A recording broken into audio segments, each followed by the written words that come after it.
Okay, Assalamualaikum warahmatullahi wabarakatuh dan selamat sejahtera. Pada hari ini, hari Khamis, okay, 21 Januari 2021, saya akan menjalankan PDPR Bahasa Melayu tahun 5 secara dalam talian. Okay, saya menggunakan pelantar Google Meet untuk menjalankan pembelajaran secara dalam talian. Okay, ini adalah buku teks tahun 5. Okay, untuk pengetahuan semua, murid-murid memang belum ada buku ini. Okay, teks BM tahun 5 adalah buku baru dan ini juga sebabkan buku baru mungkin pengagihannya agak lambat sedikit, tapi insya-Allah akan diedarkan kepada murid juga. Cuma buat masa ni kamu boleh menggunakan link yang cikgu berikan untuk rujukan. Okey, tema pertama untuk tahun 5 Bahasa Melayu iaitu tema kemasyarakatan. Okey, kalau kita tengok kat dalam gambar ni pun banyak nilai-nilai murni yang terdapat dalam tema ini. Okey, kamu akan menjalani mempelajari lagi tema unit-unit kecil di bawah unit tema pertama ini. Okey. Okey, ini yang kita nak fokuskan iaitu unit pertama masyarakat penyayang. Okey, kemahiran sepatutnya mendengar dan bertutur, tapi sebabkan kita tak dapat nak bersua muka, mungkin kemahiran bertutur dan mengaplikasikan petikan ini dalam tugasan yang akan diberikan. Okey, baca dialog di sebelah. Itu buku teks halaman 2. Kalau kita ikutkan dalam petikan ini adalah tajuk dia adalah rakan taman. Apa yang terkandung dalam dialog ini? Okay, Encik Nazri, Bapa Afifi sedang menghadiri mesyuarat penubuhan rakan taman Seri Damai. Ini semua adalah input ni, adalah satu idea. Penubuhan rakan taman adalah untuk mengeratkan jalinan kerjasama dalam kalangan penduduk. Berbagai aktiviti kemasyarakatan akan kita laksanakan seperti program Bank Rezeki Bergerak dan projek Alam Hijau. Aktiviti ini meningkatkan kemajuan penduduk Taman Seri Damai. Okey, tu siapa yang bercakap tu agaknya? Dia pengerusi kepada mesyuarat. Ya, kami bersetuju. Okey, ramai yang bersetuju. Adakah semua anggota bersetuju dengan penubuhan taman ini? Mereka menjawab, ya, kami setuju. Saya akan memuat naik iklan pendek penubuhan rakan taman dalam laman Facebook Taman Seri Damai. Okay, ini adalah situasi yang pertama yang berlaku di bilik mesyuarat. Okay, selepas itu, di situasi yang kedua, jawatan kuasa dialog antara mereka bertiga ni, jawatan kuasa Taman Seri Damai akan menubuhkan rakan taman untuk mengeratkan hubungan masyarakat taman. Aktiviti yang akan dilaksanakan seperti program Bank Rezeki Bergerak dan projek Alam Hijau. Ini siapa yang cakap? Dia Afifi yang bercakap. Lepas tu Tinesh minta sebutkan tujuan penubuhan rakan taman semula. Okay, disuruh Tinesh ni ceritakan semula apa yang didengar. Kalau kamu boleh buat dialog ni, itu sebagai maklumat tambahan. Latihan tambahan. Okay. Okey, ni kita akan masuk kepada bagaimana petikan dialog tadi dapat memberikan satu pembelajaran baru untuk kamu. Kata nama. Kata nama terbahagi kepada 2. Kata nama am dan kata nama khas. Okey, lepas ni kita akan pergi satu persatu bagaimana yang dikatakan kata nama am dan apa dia kata nama khas. Okey, ni kata nama am. Okey, kena pasti kata nama am yang terdapat dalam dialog. Apa itu kata nama am? Kata nama am ialah kata yang digunakan untuk menjelaskan sesuatu yang bernyawa seperti orang, haiwan dan sesuatu yang tidak bernyawa seperti tumbuh-tumbuhan, tempat, benda dan sebagainya. Okey, kata nama am adalah umum. Kalau orang, contoh pelajar, guru, dia tak kepada khusus kepada orang tu. Okey, haiwan pula contohnya adalah kucing, ayam, gajah.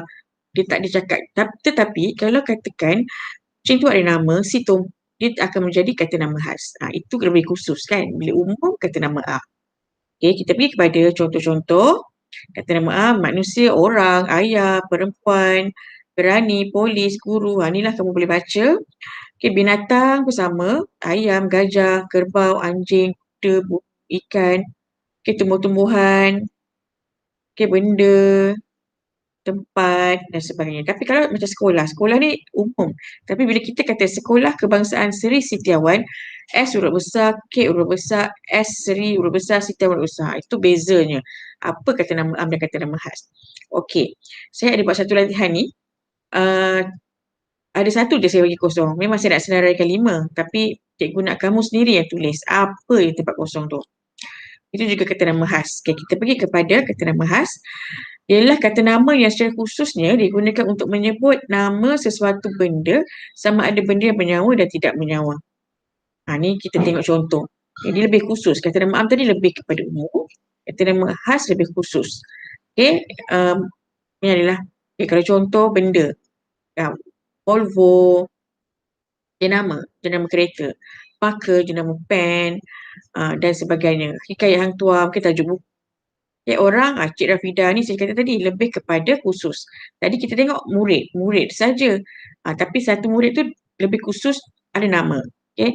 Cikgu apa? Cik Rafida, Inspektor Azman. Tadi polis kata nama am. Dia jadi kata nama khas dia lebih khusus orang tu. Okay. Inspektor Azman, Dr. Long.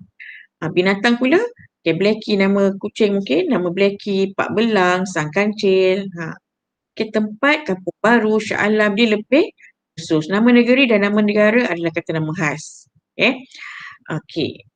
Yang bezanya kata nama am dan kata nama khas ialah kata nama am digunakan dalam huruf kecil kalau sekiranya dia diletak di tengah-tengah dan kata nama khas ditulis dengan huruf besar. Okey, contoh kata nama am. Kalau katakan kucing itu berlari.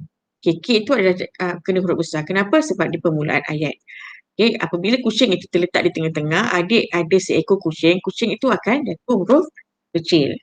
Kita kena tahu perbezaan antara kata nama am, kenapa kata nama am huruf kecil, kenapa kata nama khas huruf besar. Okay. Sama juga seperti kata nama am, cikgu kosongkan satu, ada dalam buku teks tu, kamu senarai, kamu tuliskan satu saja. Okay. Tugasan kamu ialah tulis dalam buku PM1, tulis hari dan tarikh, tulis tajuk. Ni akan saya dalam slide seterusnya. Salin slide ke-4 hingga ke-10. Sebagai latihan pertama, cikgu nak kamu menyalin saja nota yang cikgu berikan ni. Nota ringkas.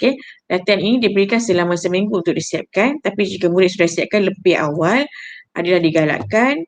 Dan bolehlah WhatsApp kepada saya sebagai pemberitahuan sudah selesai menjalankan tugasan. Dan boleh hubungi saya melalui WhatsApp untuk bimbingan. Ini adalah contoh yang saya cakap lah permulaan tu. Permulaan. Jadi kamu sambung je di muka surat seterusnya nanti.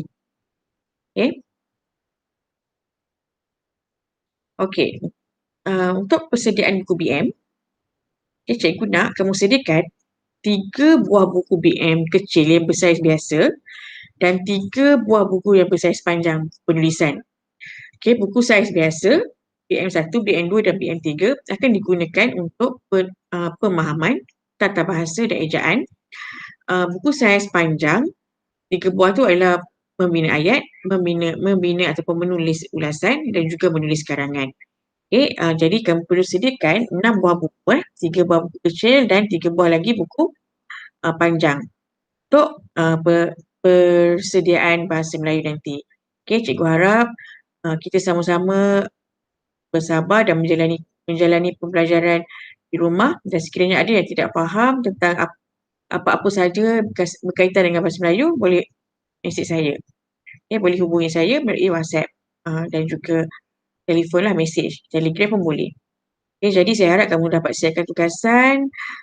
Cikgu harap kamu dapat membuat tugasan ini dengan baik dan secara santai. Itu saja. Terima kasih.